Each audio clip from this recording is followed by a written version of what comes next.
Greetings and welcome to Astro Times today. From today onwards, I want to start teaching Jaimini Astrology. Actually, there are so many schools of thought in astrology, but I selected this Jaimini Astrology because what I feel is so many people are neglecting this Jaimini Astrology. So I want to focus on Jaimini Astrology. Okay, so we find so many videos on the net based on this Parasara system, but what I feel is very few videos are available or very few literature is available about this Jaimini Astrology. So I want to share my knowledge with you about this Jaimini Astrology. I think, let me share the screen.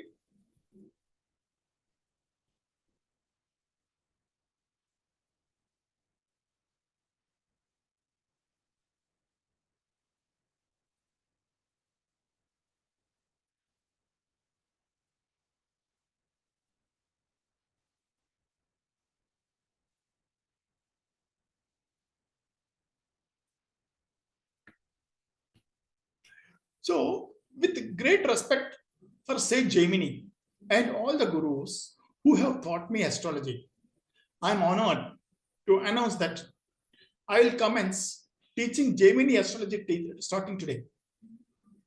I am enthusiastic about sharing the profound knowledge I have gained from my esteemed teachers, and I look forward to guiding others on this insightful journey.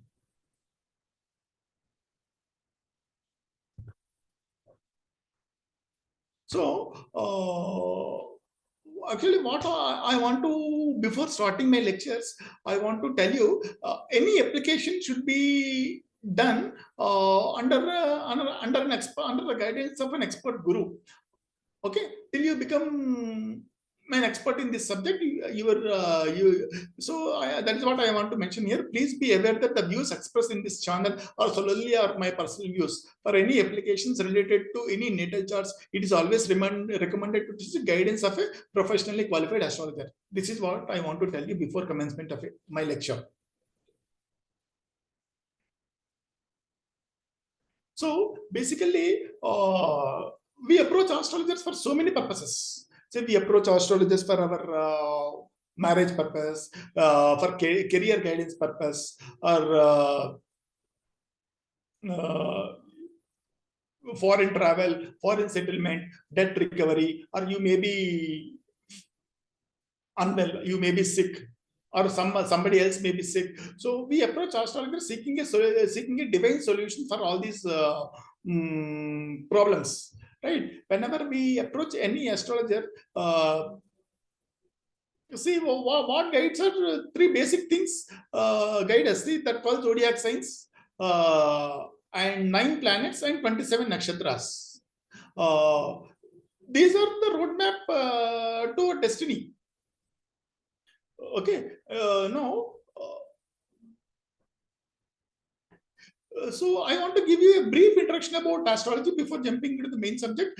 Astrology is broadly classified into various categories. That is Samhita, the branch of astrology that deals with humanity as a whole. So it deals with eclipses, accidents, floods, say it deals with tsunamis, etc. Siddhanta, it is the lifeblood of astrology. That is the mathematical part of astrology. Next comes Hora. This is applicable to individual charts. Okay, this is what we are going to focus more. Hora only we are going to focus more. Again, there are various schools in this Hora part. Say Parashara, Jaimini, Yavana Jataka, Nadi. Again, Nadi you have two, Nadi, Jiva Nadi and Ajiva Nadi, Prashna Sastra and election astrology. And there are so many else also which I have not mentioned here. Actually, the purpose of my videos is to teach Jaimini astrology. Okay, and for teaching you Jaimini astrology, I have taken references from Jaimini Sutras and a classic called Falaratnama, Jyotishya Falaratnamala. These are the reference books that I use for teaching astrology to you. And anybody, if you have any other book like Saravali, that also you can use. So this is what a brief introduction about on the screen. Right, you can see a brief introduction about Jaimini astrology. I'm not going to read all those things. Okay, you can just leave it, read it. Actually, now, as all of us, as all of you are aware, there are 12 zodiac signs. Say first one is Aries, Taurus, Gemini, Cancer, Leo, Virgo, Libra, Scorpio, Sagittarius, Capricorn, Aquarius, and finally Pisces. These are all the zodiacs which are, all of you are well aware of it. And every sign is attributed one nature to it. And this may be a new point to you. And every sign is attributed movable fixed dual, movable fixed dual, movable fixed dual, movable fixed dual. That is what you see. The first sign is Aries, it is movable in nature, and next sign is Taurus, it is fixed in nature, and the next sign is Gemini, and it is dual in nature. Okay, what are these natures?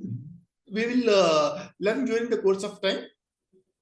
First, all of you remember this like this. They are of this nature, and lots of respective signs also I have given here.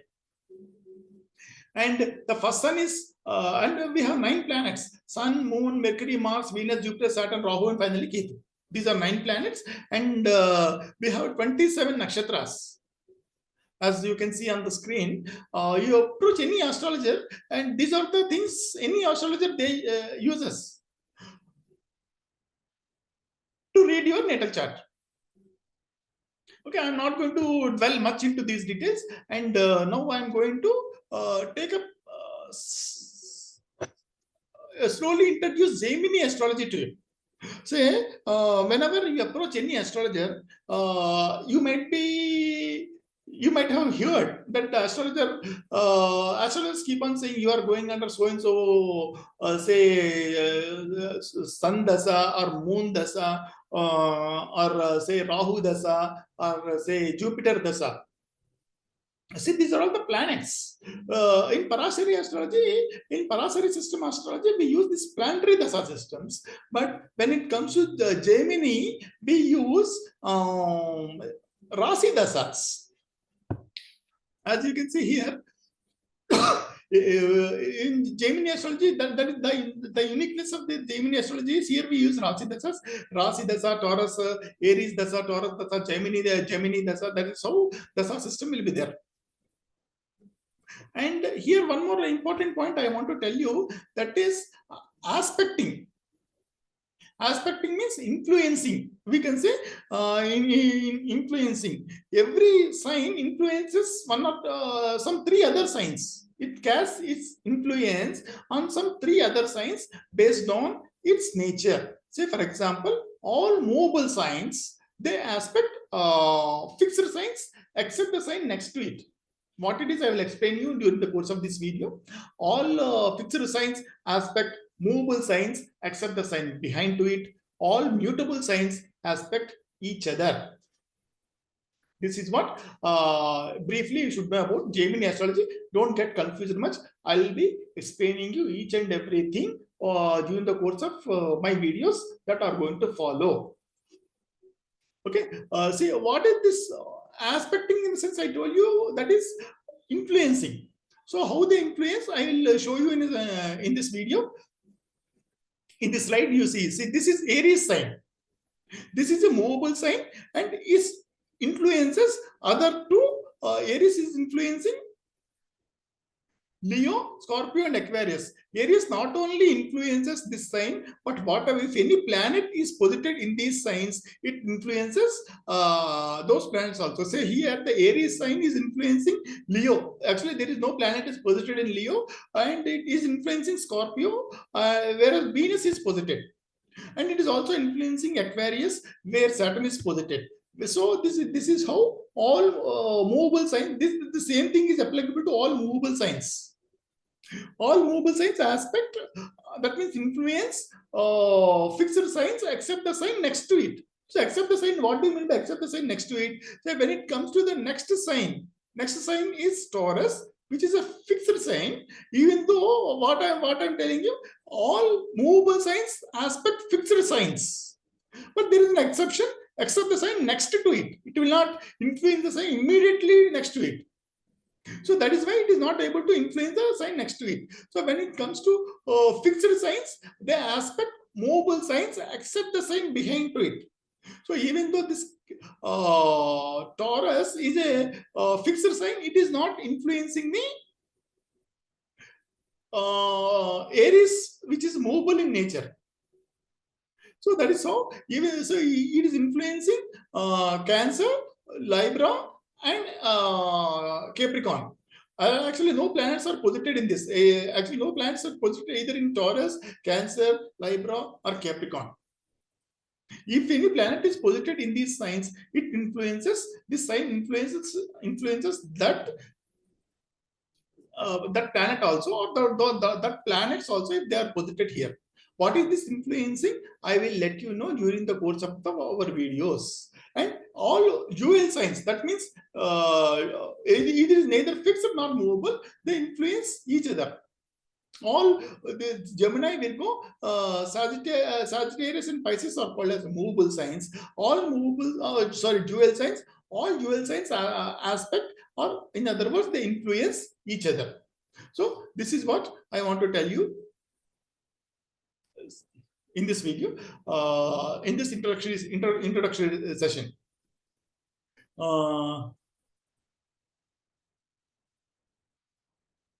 Thank you for watching the video, and I'll come back to you with one more video. Please wait for my video. Thank you for watching.